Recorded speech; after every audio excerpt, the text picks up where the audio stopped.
nikitangaza tarehe 29 kuwa rais wa Jamhuri ya Muungano wa Tanzania sitakimbilia Ikulu kama wanavyofanya marais wengine wa Afrika. Mimi nimeingia nchi, nimeomba urais, kazi yangu moja tu. Kazi yangu moja tu ni kupambana na mafisadi. Ndio kazi yangu, na wala rushwa. Na ndio maana nimewaahidi wa Tanzania na wanamsoma, na hapa na nyinyi nawaahidi, tarehe 29 nikiapishwa mwezi wa 10 sitaenda Ikulu mpaka nichimbiwe pale bwawa la mamba pale. Fisadi wa aina yoyote, mlarushwa mtu yoyote, ni lazima nimpeleke kwenye bwawa la mamba akaliwe na mamba pale.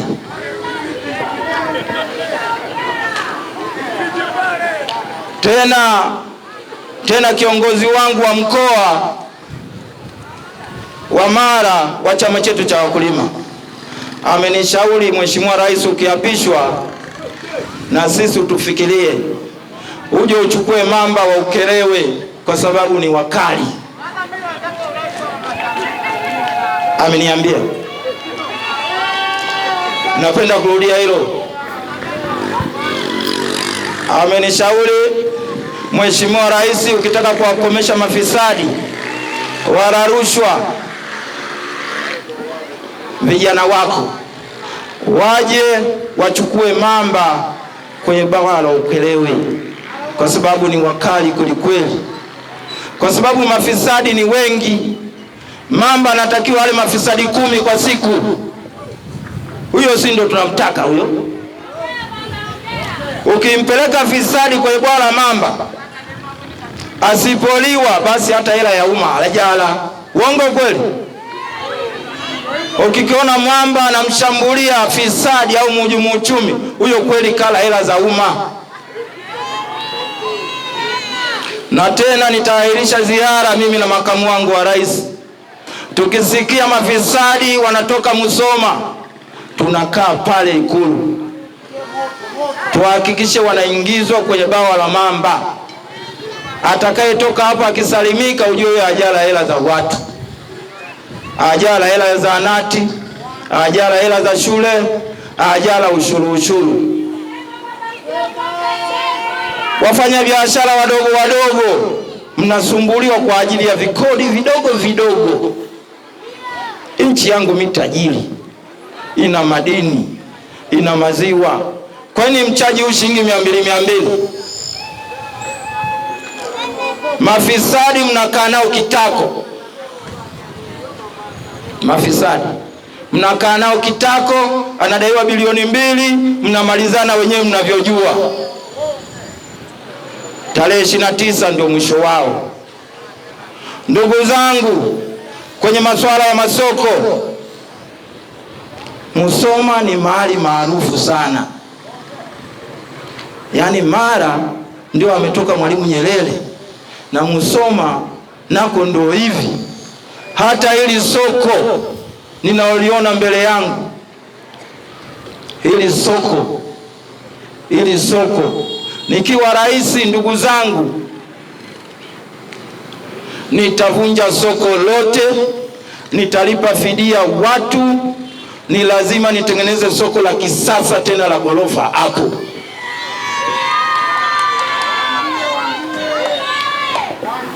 Serikali yangu haiwezi tu ikakusanya 200 kila siku, na haitakusanya 200. Tena serikali ya CCM imeshindwa kabisa hata kuwaboreshea wafanya biashara hawa. Soko gani? Tangu mwaka 61 wamepata uhuru, soko gani? Na Nyerere katoka huku, wanashindwa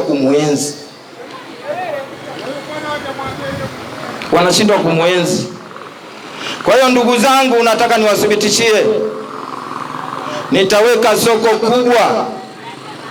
Wananchi kutoka Kenya, kutoka Uganda watakuja kuchukua vitu hapa. Na tena nilichopanga kwenye masuala ya usafirishaji, usafiri, serikali yangu tumepanga usafiri wa majini. nitaweka meli mbili kubwa ya mizigo, moja itakuwa inaenda Uganda, moja itakuwa inaenda Kenya. Hii yote ni kuimarisha uchumi wa Mara na Wanamsoma. Nitaweka meli kwa kipindi changu nitakachokaa tena, ndani ya miaka mitatu nitatengeneza meli kubwa mbili, meli ya mizigo itakayoenda Uganda na meli ya mizigo itakayoenda Kenya. Mizigo na abiria, mizigo na abiria. Hii ndio naitakiwa Musoma iwe hivyo. Ndugu zangu, kulikuwa na viwanda vya nguo hapa, CCM wameviua, na walioviua hivi viwanda ni CCM, ili waagize makontena yao ya nguo huko nje, afu tena mtumba wanatuletea hapa, wakati sisi tumejaliwa tuna pamba nyingi za kutengeneza nguo. Uongo kweli? Leo CCM wanaua viwanda kwa makusudi, ili mafisadi waagize nguo, muuziwe nguo bei mbaya.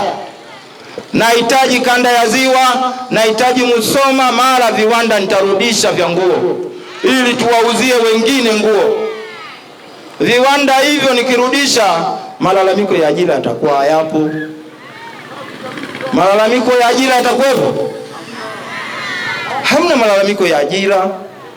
Sasa vyanzo vya ajira wanaviua, wananchi wanalalamika ajira, wakati ajira wanaikalia CCM kwa ubinafsi wao, kwa uroho wao na ufisadi wao. Nitavirudisha viwanda. Ndugu zangu, nitaleta meli nyingine kubwa kwa ajili ya uvuvi wa samaki. Ni lazima wavuvi watajirike kwa ajili wafaidi matunda yao. Meli kubwa, samaki ukishavua ni lazima uuze samaki wako urudi na pesa. Uongo kweli? Huo ndio uwajibikaji. Ndugu zangu Wanamsoma, ndugu zangu Wanamsoma, kuna mambo mengi yanaendelea. Wanamsoma hawa wakiuguliwa na ndugu yao wanachajiwa maiti yao. Amemuuguza Mtanzania huyu, ameuza madebe mahindi, ameuza samaki, anamuuguza ndugu yake. Ndugu yake amefariki, leo wanamwambia kauze tena samaki, kauze kuku, uje ugomboe maiti. Serikali yangu nimeapa kutoka ndani ya moyo wangu, daktari wa aina yoyote atakayezuia maiti, na yeye atakuwa kwenye jeneza la pili pale.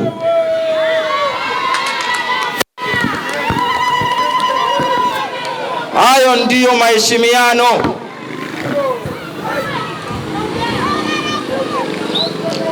Yaani CCM wananyonya mpaka pesa za maiti. Nyinyi mtapata maendeleo kweli? Mimi naulizeni, kama watu wameshindwa kuwapanga vizuri, wakachukua kodi ya halisia, leo wanang'ang'ania maiti usitoe mpaka ulipe hela. Ndio maana viongozi wanakuwa na laana. Ndio maana viongozi wanakuwa na laana. Nchi haina maendeleo kwa sababu ya viongozi wanakula mpaka pesa za maiti. Maiti. Yaani serikali yangu ing'ang'anie maiti ya mtu, na tena nitaweka magari maalum kila hospitali. Ukifiwa maiti inapelekwa mpaka kwako.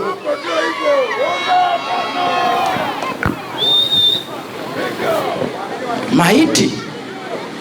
Mtu kafiwa, kauguza. Alafu wengine wanasema eti wanataka kufanya majaribio ya bima. Mimi sifanyi majaribio. Nchi yangu tajiri, na ninaelewa vyanzo vya kupata mapato vikubwa vikubwa, sio kwa bana hawa. Mimi nachosema, bima ni bure, mtatibiwa bure. Serikali yenu ni tajiri.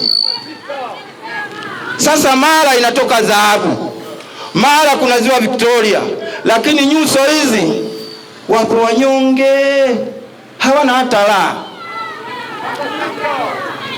hawana raha kabisa. Wanamusoma wamekuwa wanyonge, hawafanani na dhahabu. Yaani hawafanani na dhahabu. Yaani utazani kwamba huko hakuna machimbo ya dhahabu. Uongo kweli?